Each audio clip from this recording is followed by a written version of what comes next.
Hey Rebel Rouser, I'm Alan Voivod and this is Star Wars 7x7. So this video Reflections came out. It's about a minute long and it was done by Epic Games with NVIDIA and ILMxLAB, and it was debuted at the Game Developers Conference. And so the deal is that it's this real-time ray tracing demonstration. The idea being that how light works and how to make it look realistic in computer-generated graphics, in computer animation, in video game animation, that sort of thing. Like, that is what sort of the holy grail of stuff is. Like, getting light to look the way it's supposed to look. And it's a really difficult thing from what I gather. So anyway, this is supposed to be the tip top of anything that's being done right now. And they showed off how well they can do it with this video reflection. So it's a minute and a few seconds, and it has to do with a couple of First Order stormtroopers who are overheard by Captain Phasma at a rather inopportune moment. And it's only about a minute or so long, so if you want to go check that out and come back and we'll talk about it some more, that's fine. For YouTube, I will have the link in the description, and for Facebook, yeah, I guess I'll put it in the description there too. Anyway, so go ahead, pause this, and then, I'll see you in a second. Hey, all right, you're back. So, so this obviously takes place during The Last Jedi, or at least that's what we are supposed to think about it, because, of course, we're not really given any context for sure. We just know Kylo Ren smashed an elevator around, and that's why the elevators are acting all funny for these two First Order stormtroopers. So the only time we've seen Kylo smack an elevator around is in The Last Jedi, so yeah, you would think that's when it would be happening. And so then, of course, one of them says, whoever is running this place should be reassigned to Hoth, or at least that's what he starts saying before he kind of cuts off when Phasma shows up.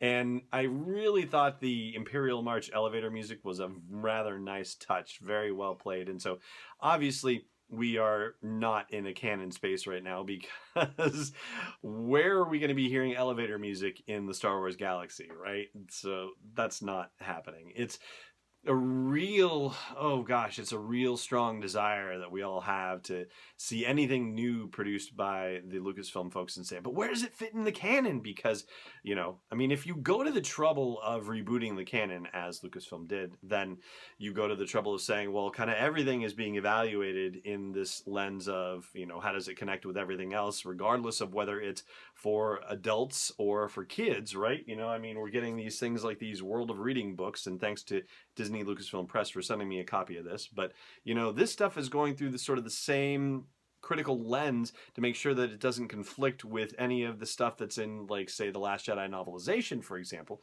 So, it kind of behooves you to ask the question, like, well, where does it fit?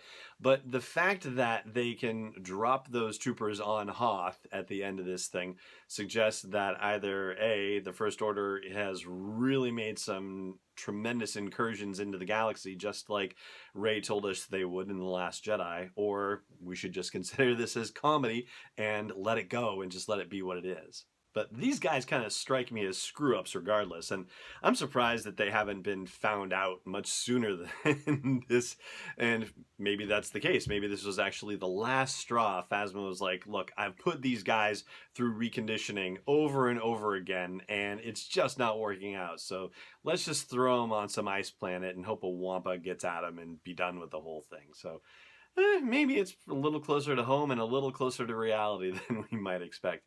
Anyway, it is rather impressive to watch the thing and realize that nothing in there actually exists, that this is all rendered in, real-time CGI, or however it's phrased. And so I have to say the First Order stormtroopers looked really good. I'm not as convinced by the Captain Phasma rendering personally, and I don't know, the helmet seemed a little bit off to me, just a little bit. And for some reason, whoever was playing Phasma, it seemed like there was a little bit of sway in the walk when Phasma walked out of the elevator. I don't know, it just seemed like a little bit of kind of rocking back and forth. And Phasma, as I've seen the character in the movie, seems like there's a very rigid, straight walk. And so it seemed a little bit casual to me. But you know, nitpicking, basically. Like we do, right? Like we do from time to time. Altogether, though, it's amazing to think that they can create all of this in computers, and, you know, we would be none the wiser. I mean, if we hadn't had the experience of seeing The Force Awakens or The Last Jedi and seeing what Captain Phasma looked like and seeing what First Order Stormtroopers looked like, I mean, if they were introduced to that to the first time, we wouldn't know. There's no way you would be able to look at that and say, yeah, that is all stuff that was invented in the computer that doesn't exist. So, I mean, kudos to everybody involved in the project. They did a spectacular job with it. And hey, it was a silly moment and got a laugh too. So there you go.